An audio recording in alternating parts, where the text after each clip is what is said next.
dia a todos, todas. É um enorme prazer, né, que eu estou aqui hoje compartilhando com vocês esse produto do nosso, o primeiro produto do nosso observatório. Então é um momento muito especial e eu queria agradecer enormemente aos alunos, né, e pesquisadores que fizeram parte desse produto, que participaram dessa elaboração. Eu queria agradecer a Luana, a Laura, a Tatiana, o Milton, o Arthur e a Inayá, que estão todos aqui. Também agradecer os alunos membros do nosso observatório, que não participaram especificamente desse produto, mas que estão aqui conosco, né? Então, é um esforço coletivo, que deu muito trabalho, mas a gente está muito feliz de poder divulgar esse relatório no dia de hoje. Queria agradecer especialmente a Laura, que está aqui, porque foi ela que fez a articulação com o Henrique, e também agradecer ao Henrique, o André, a Karine, pela revisão técnica e pela parceria e por nos propiciar esse momento. E também queria agradecer a Beatriz, né, que veio aqui compartilhar o seu conhecimento conosco. Eu vou apresentar para vocês a primeira parte do relatório. É um relatório, de certa forma, até extenso, né, mais extenso do que a gente gostaria, mas a gente vai fazer uma versão resumida. E eu vou apresentar a primeira parte e a Laura vai apresentar a segunda parte. Aqui. É importante dizer de onde surgiu essa ideia. As relatorias de direitos humanos, elas são relatorias que já vêm sendo elaboradas, feitas, produzidas há muito tempo. E elas surgiram no âmbito da ONU, e na ONU nós temos diversas relatorias, né? A relatoria, nós nos inspiramos, francamente, sinceramente, na relatoria sobre o direito à saúde da ONU. Não sei se vocês já tiveram oportunidade de acessar a página da ONU e de verificar os trabalhos do relator do direito à saúde no âmbito da ONU. O relator, hoje a gente está já no terceiro relator, já houve o primeiro relator, que foi o Paul Hunt, o segundo relator, que foi o Anand Groove, e hoje a gente está no terceiro relator. Bem, e esses relatores já produziram 29 relatórios temáticos. Aqui eu só trouxe alguns temas para partilhar com vocês: a criminalização da saúde sexual e reprodutiva, trabalhadores migrantes e acesso à saúde, direito à saúde da pessoa idosa. No Brasil, a plataforma DESCA, não sei se vocês já ouviram falar, que é a plataforma que aborda os direitos econômicos, sociais, e culturais e ambientais. A plataforma DESCA também tem uma relatoria de direitos humanos, direito humano à saúde sexual e reprodutiva. Então, foi a partir dessas inspirações que nós produzimos o nosso relatório. Qual o objeto do relatório? O relatório é um estudo temático sobre os direitos humanos das pessoas em risco de suicídio no Brasil.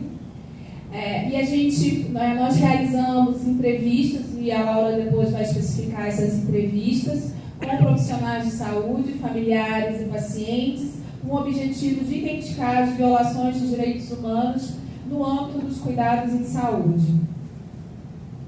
A abordagem do relatório ela foi feita com base no referencial dos direitos humanos dos pacientes. É importante ressaltar que nós trabalhamos com uma diferença entre direitos humanos dos pacientes e dos usuários. Os usuários são aqueles que fazem uso de um serviço de saúde, e o direito do usuário é um direito relacionado ao acesso à saúde, e os direitos humanos dos pacientes, nós abordamos esses direitos quando as pessoas já se encontram em cuidados em saúde. Então, a discussão aqui não é uma discussão de acesso ao serviço, é uma discussão dos direitos humanos violados quando as pessoas já estão no serviço.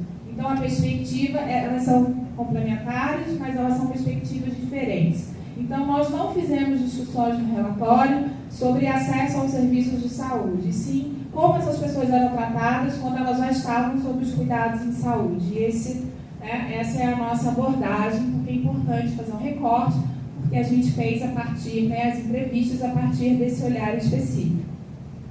Esse referencial, então, dos direitos humanos dos pacientes, como eu coloquei para vocês, se distingue dos direitos dos usuários dos serviços de saúde, e é importante que os direitos humanos dos pacientes eles são mais amplos do que os direitos dos usuários. Normalmente, o direito do usuário, a gente faz uma discussão de direito à saúde. Nos direitos humanos dos pacientes, a gente trabalha com outros direitos humanos, que muitas vezes são até mais importantes que os direitos à saúde nesse contexto, como o direito à privacidade, direito a não ser tratado de forma desumana e degradante, direito à informação, o que envolve também direito à confidencialidade das suas informações pessoais, direito a não ser discriminado. Então, há uma gama de direitos, né, que vai muito além do direito à saúde propriamente dito. Então, é por isso que a gente fala de direitos humanos dos pacientes, porque é um referencial que envolve outros direitos humanos. E é importante frisar, então, que os direitos humanos eles têm uma característica, que é essas características que são a indivisibilidade e a interdependência, ou seja, todos os direitos humanos eles estão entrelaçados entre si. E em relação ao que a gente elaborou no relatório, o exemplo de direito à privacidade, direito a não ser discriminado, são fundamentais para o desfrute do direito à saúde física e mental do paciente. Então é importante frisar que o exercício, o gozo, o desfrute do direito à saúde implica a observância e a realização de outros direitos. Então, porque é importante ter uma visão mais ampliada do que significa o acesso à saúde, propriamente dito, e o exercício do direito à saúde. E não é só garantir o serviço propriamente dito, obviamente isso é essencial, mas garantir outros direitos que se interrelacionam nesse cuidado em saúde e como o exemplo aqui a gente citou. Os direitos humanos dos pacientes em risco de suicídio, então, eles não são essenciais apenas para a sua sobrevivência imediata, mas também para a manutenção de condições saudáveis de saúde física e mental durante toda a vida. Então, os direitos humanos eles estão relacionados a uma questão mais contínua da manutenção da sua condição de saúde física e psíquica durante toda a vida. Como nós somos um observatório de bioética e direitos humanos dos pacientes, também nós trouxemos aqui a Declaração Universal sobre Bioética e Direitos Humanos e alguns princípios que se relacionam com os direitos humanos dos pacientes, como o princípio da autonomia e responsabilidade individual, princípio do consentimento, princípio dos indivíduos sem capacidade para consentir, princípio do respeito pela vulnerabilidade humana, integridade individual, privacidade e confidencialidade, responsabilidade social e saúde.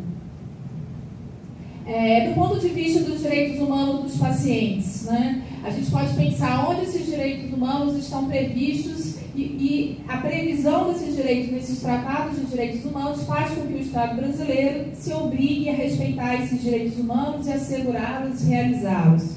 Então, o direito à vida, do Pacto Internacional sobre os Direitos Civis e Políticos, eu não vou ler todo, porque é o mesmo documento internacional, o direito de não ser submetido à tortura ou tratamento degradante, é o mesmo documento, direito à privacidade, direito à informação, direito à liberdade, direito de não ser discriminado e direito à saúde. Então, foram a partir desses direitos que nós elaboramos um quadro referencial, que isso é o ineditismo do nosso trabalho, um quadro referencial desses direitos humanos dos pacientes e, a partir disso, nós, no trabalho coletivo, nós identificamos as violações desses direitos humanos dos pacientes em risco de suicídio.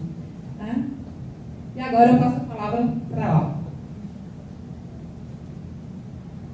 Obrigada.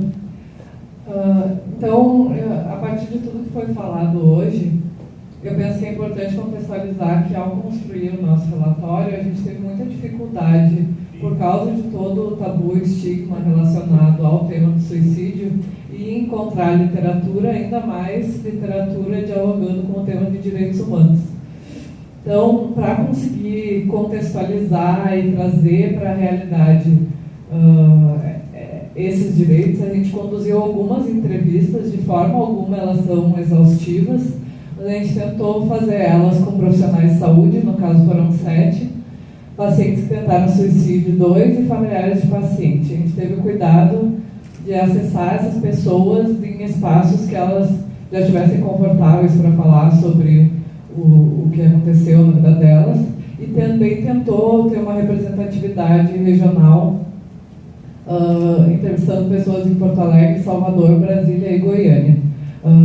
Já posso adiantar que esse trabalho, se quiser e puder ser multiplicado em outros lugares, seria completamente interessante. A gente não teve condição, por exemplo, de chegar no norte do país. Eu acho que isso seria riquíssimo. Então, em termos de violações identificadas, o cenário é realmente bastante grave e assim que o relatório estiver correndo, vocês vão poder ter contato com mais informações a respeito. Mas o direito à vida, a gente identificou profissionais que se negam a atender os pacientes ou só ofertam cuidados às sequelas físicas, isso sendo mencionado pelos próprios profissionais e também por familiares pacientes. Notificações inadequadas e registro em prontuário que não reconhecem o ocorrido como uma tentativa de suicídio inviabilizam uma abordagem preventiva. Então, no momento que a gente registra de uma forma diferente, não reconhece aquilo como uma tentativa de suicídio e, portanto, não encaminha a pessoa para continuidade de atenção, não faz uma avaliação psíquica adequada, de certa forma a gente contribui para uma negativa desse direito à vida, porque, como já foi apresentado, tem uma correlação grande entre uma primeira tentativa de suicídio e próximas tentativas. O direito à vida é muito relacionado com o direito à informação nesse sentido também. Então, a falta de informações sobre locais de atendimento, isso muito registrado por familiares e pacientes, de não serem corretamente orientados, uma vez que estão no serviço de saúde, sobre onde eles podem encontrar continuidade da atenção, por exemplo. Falta de informações sobre abordagens preventivas, de novo dentro desse tabu de não falar sobre o tema, não se falar abertamente sobre que estratégias a gente tem disponível para a prevenção do suicídio, não ser um tema adequadamente abordado na mídia também. Volta só um pouquinho, por favor. E também falta de informação por parte dos profissionais para atendimento aos casos de tentativa de suicídio. Então, relacionado aí também à formação dos profissionais, o quanto isso é debatido na formação acadêmica, nas formações continuadas, e uma certa invisibilidade do tema do suicídio como um todo. O direito a não ser submetido a um tratamento desumano ou degradante é um dos que teve mais relatos. Praticamente todas as pessoas que a gente entrevistou tinham presenciado ou vivenciado situações de violação desse direito. Então, já foi mencionado, mas a gente pôde ratificar isso, as condutas clínicas desnecessárias, de modo a causar mais sofrimento ao paciente. Então, numa necessidade de lavagem estomacal, está usando uma sonda maior para causar dor, dopar a pessoa excessivamente para ela continuar numa situação de maior vulnerabilidade, privação de atenção às necessidades básicas da pessoa durante a hospitalização. Então, não vou te dar comida, tu queria morrer, então vai esperar, não vou te dar banho,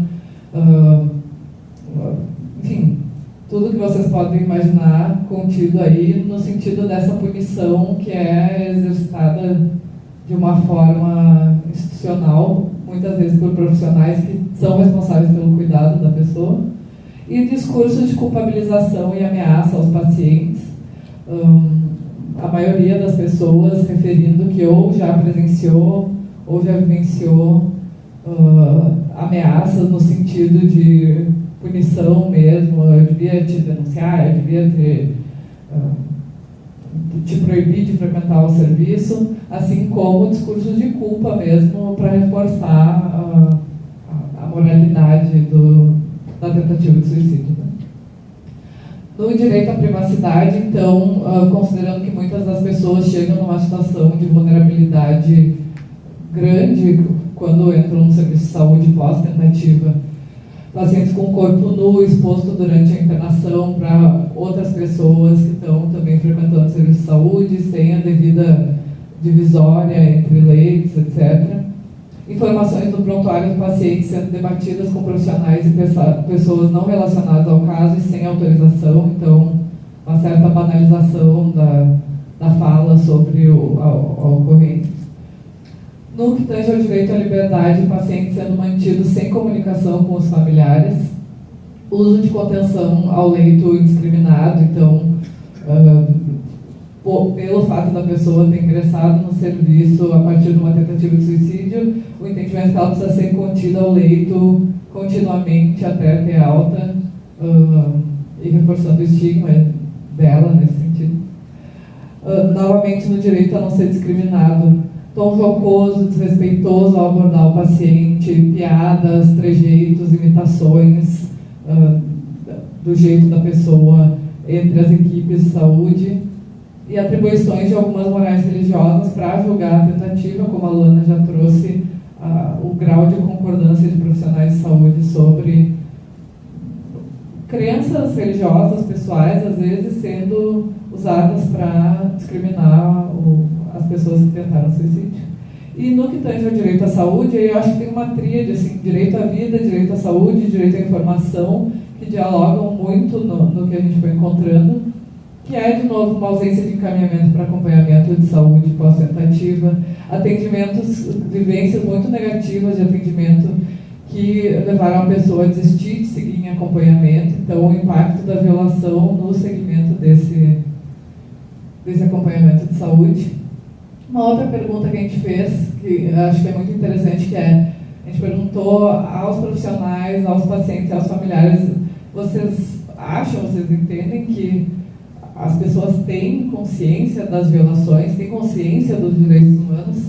E a maioria das pessoas entrevistadas considerou que, como o tema de direitos humanos é tão pouco debatido e conhecido, é possível que muitas pessoas não saibam nomear exatamente como direitos humanos ou como violação várias dessas ocorrências. Alguns profissionais consideram que as violações que acontecem, elas acontecem porque existe uma permissividade dentro do serviço de saúde para tu poder aplicar essas punições informais e não ser devidamente responsabilizado por isso. E as pessoas entrevistadas em geral consideram que, apesar da gente não debater muito o tema, aquelas pessoas que têm os seus direitos violados de alguma forma sentem isso, e com certeza isso vai ter um impacto na relação da pessoa com a própria saúde, mas teriam muito medo de acusar essa sensação de violação e sofrer represália, ter o acesso fechado, começar a ser maltratado no serviço, etc. Aí a gente também se perguntou quais seriam os impactos, então, dessa violação na saúde dos pacientes. E entre os profissionais houve um consenso que as violações dos direitos humanos levariam a uma espécie de ciclo onde a pessoa teria um direito violado, isso faria ela querer desistir do tratamento para não ser exposta a essa violência novamente, teria dificuldades de recuperação, porque não continuaria em tratamento, isso poderia levar a uma piora do sofrimento dela e a novas tentativas de suicídio, inclusive ocasionando mais mortes por suicídio. Então, a relação da violação com o impacto que, na verdade, a gente deveria estar tentando evitar, que é a pessoa vir a morrer por suicídio. E violações de direitos dos pacientes também relacionadas a outras violências e outras violações de direito. Então, uma espécie de, como a Luana trouxe, muitas pessoas que sofreram abuso, sofreram violência, isso é um fator de risco para a tentativa, mas violações de direitos básicos como moradia, como acesso à saúde e tal, no encadeamento até chegar à violação do direito do paciente no serviço de saúde. E aí a gente perguntou, então, mas que medidas para prevenir violações de direitos humanos dos pacientes a gente poderia estar adotando como forma de construir as recomendações do relatório. E foram sugeridas, em geral, várias medidas muito interessantes, algumas que já foram aplicadas no Brasil, outras de inspiração internacional, outras bem da necessidade que pacientes e familiares sentiram ao entrar em contato com o serviço de saúde, mas que passam tanto pela melhoria de políticas públicas, quanto pela formação e educação continuada de profissionais, e chegam na conscientização de pacientes e familiares e da sociedade como um todo sobre o que seriam esses direitos humanos. E as medidas eu vou falar elas agora porque eu vou abordar elas agora quando a gente falar da recomendação do relatório. Então, concluindo já, num relatório sobre uma temática tão complexa, é muito difícil conseguir olhar com cuidado para tudo que está relacionado ao tema do suicídio. Então, A gente vai pontuar algumas coisas, a gente sabe que o relatório é insuficiente e poderia, espero que promova muito mais estudos e muito mais reflexões contextualizadas localmente, inclusive, sobre o tema. Mas a gente conseguiu um conteúdo bastante denso e que acho que aponta para uma gravidade bem importante do que a gente está vivenciando no Brasil hoje.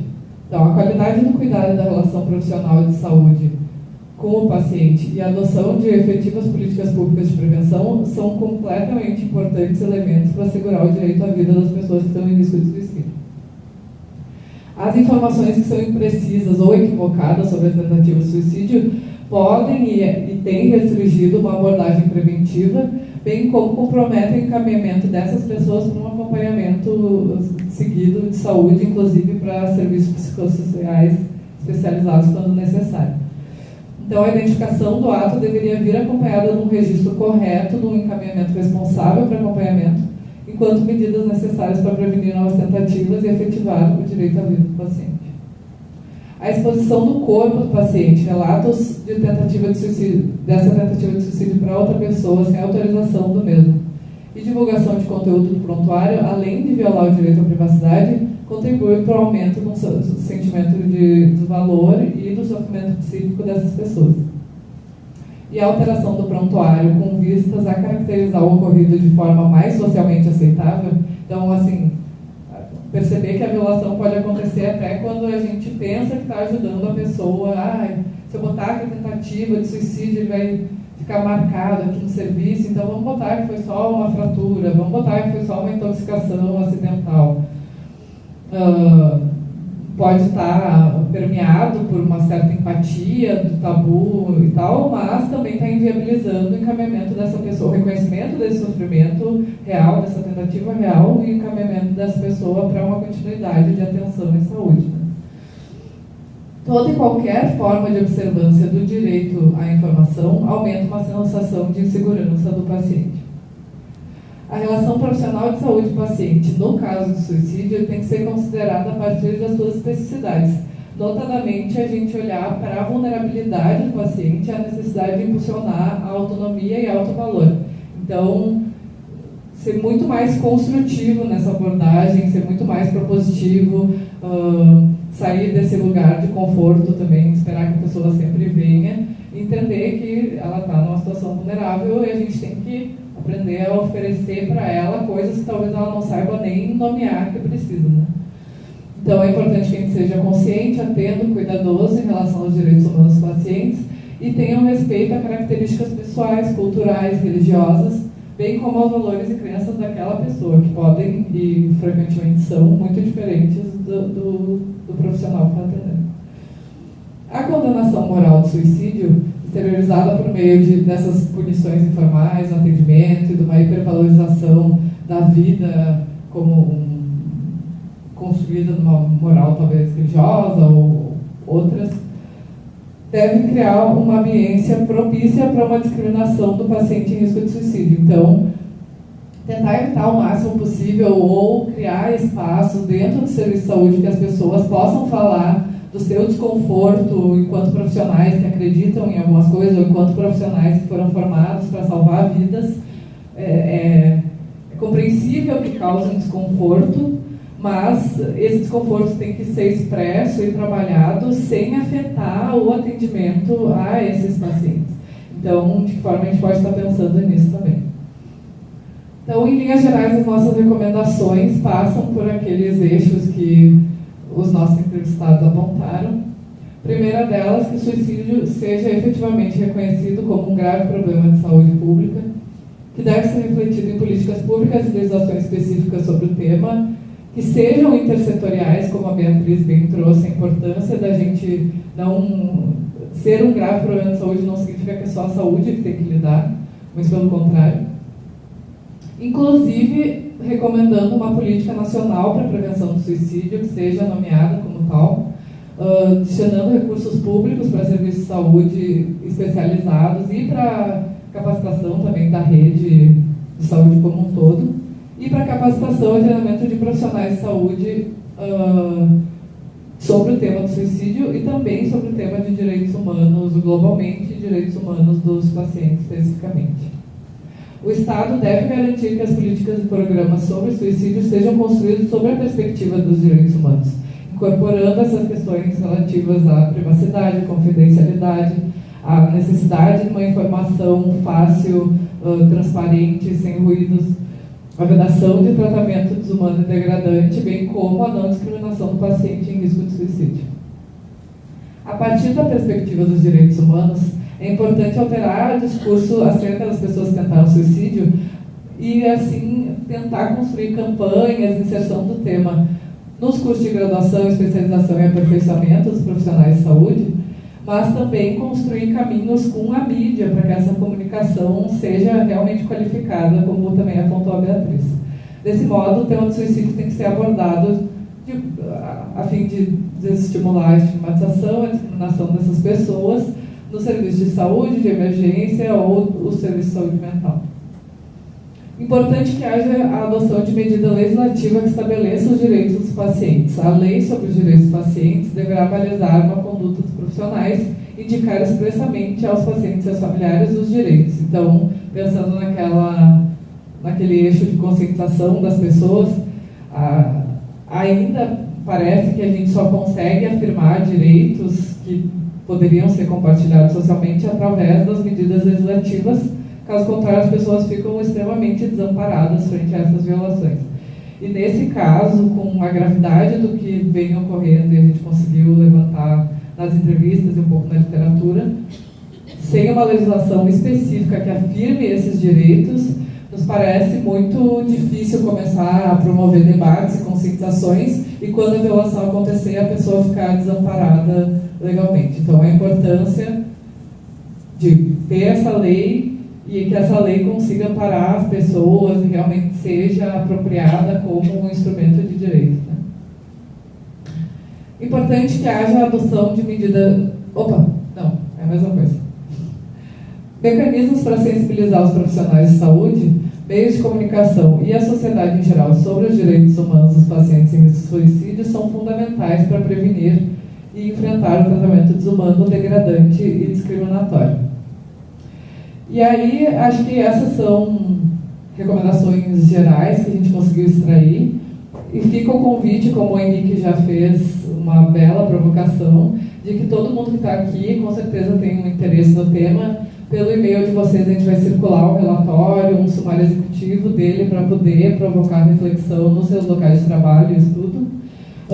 E que venham somar conosco na efetivação dessas recomendações. Né? Acho que o relatório agora vai para um momento de articulação intersetorial, de mesa de negociação mesmo, para que isso não fique só folhas de papel, e todo mundo está extremamente convidado, convocado a compor junto. A gente fica ali na Faculdade de Ciências da Saúde da UNB, e esse é o nosso site, visitem, a gente tenta manter ele o mais atualizado possível, Facebook também.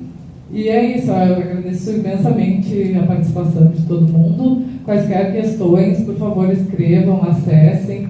A gente está bem disponível e vamos enviar os respectivos certificados hoje até o fim do dia. Muito obrigada.